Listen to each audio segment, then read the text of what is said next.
Hello, Casey from Interweb Kaiju here. Despite having Rumble and Clifford on standby, I haven't checked them out because newer children's large animal stuff doesn't interest me that much, but people have left comments asking about this.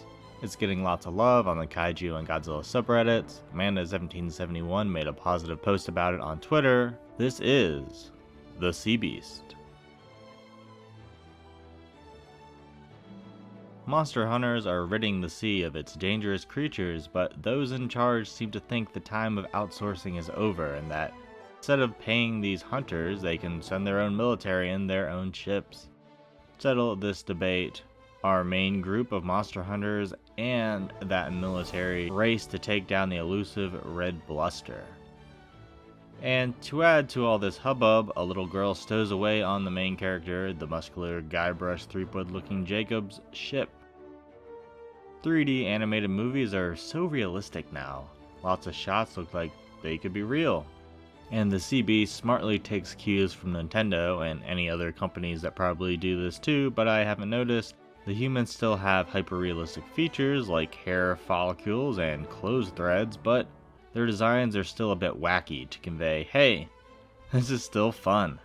Lighting, shadows, reflections, unbelievably impressive here. Pink sand? Only in certain areas of the real world.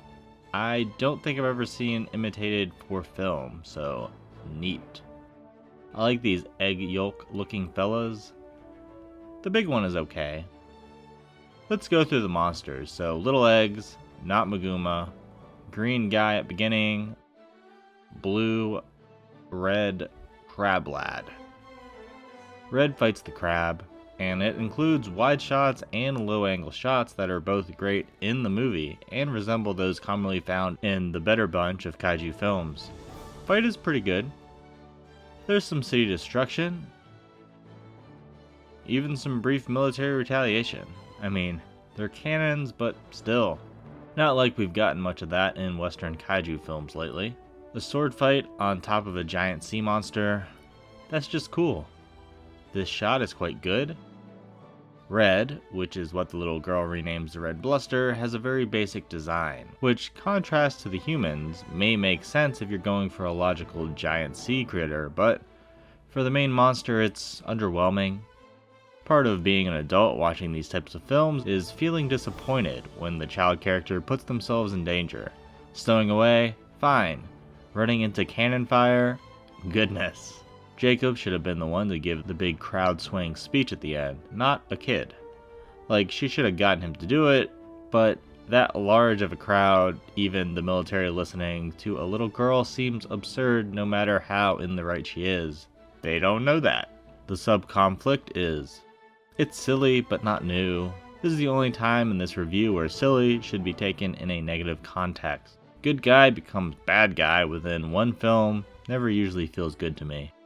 The Sea Beast also retreads the commonly seen, maybe not all monsters are bad trope, which works fine in the likes of Buffy and Angel, but here it just happens very fast and just seems like one of those, hey, our animated movie has a message thing. I don't know. It feels weird to me. Not intense enough for the most part to be an action movie. Not silly enough to be a standard kids comedy. Surely not dramatic enough to be a drama, but also not adventurous enough. I don't know, what would you call this? The soundtrack is fine, but a Pirates of the Caribbean-esque soundtrack may have made it feel more adventurous. I'm thinking too hard on this. I mean, the main concept, little kid befriends giant monster, is something I 100% would have loved as a child. And as an adult, it's okay. Sea Beast is worth viewing at least once. Thanks for watching.